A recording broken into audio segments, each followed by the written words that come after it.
Lesson 7.5 is all about comparing the products and factors when you're multiplying fractions. Let's think about this concept with whole numbers. And let's think about the number 5. If we do 1 times 5, we're going to end up with a product equal to 5 because we're just multiplying 5 by 1. We're finding one group of 5. If we do 3 times 5, we are going to end up with a product that is greater than 5. Our product is going to be greater than 5 because we're finding 3 groups of 5. So our answer is going to be bigger than 5. And if we multiply 5 by something less than 1, let's say 1/2, we're going to end up with a product that is less than 5 because we're just finding half of 5.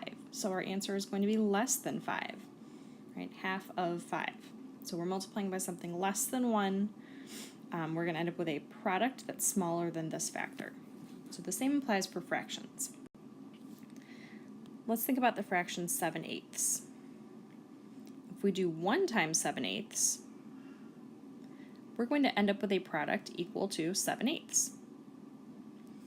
If we multiply 7/8 by something greater than 1, let's say 4, if we do 4 times 7/8, we're going to end up with a product that's greater than 7/8. And if we multiply 7/8 by something less than 1, let's say 1/3, we'll end up with a product that is less than 7/8. Right, so to go through that again, if you multiply a fraction such as 7/8 by 1, you'll get 7/8. If you multiply 7/8 by something greater than 1, you'll get an answer greater than 7/8. And if you multiply by something less than 1, for example 1/3, you're going to end up with an answer less than 7/8. Again, because we're just finding 1/3 of 7/8. We're finding a fraction of 7/8. Let's look at this with another fraction. We'll get rid of this.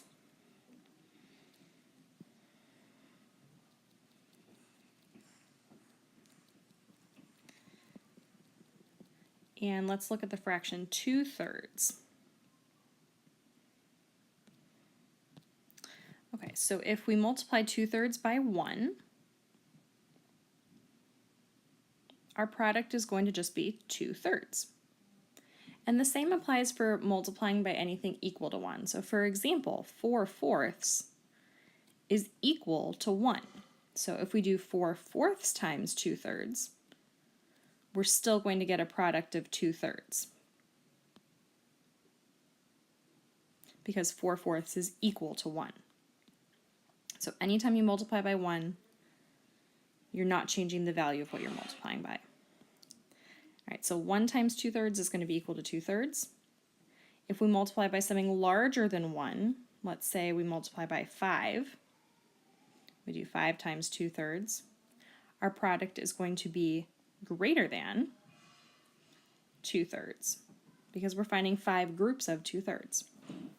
The same applies for if we had an improper fraction. Let's say we were multiplying 8/6 times 2/3. We're still going to end up with a product that's greater than 2/3.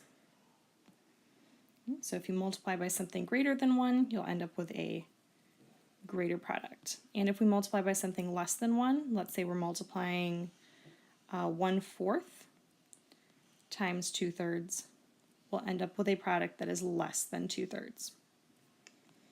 So to review, if you multiply 2/3 times 1, you get 2/3. If you multiply 2/3 by something greater than 1, you get an answer greater than 2/3. Sorry, greater than 2/3.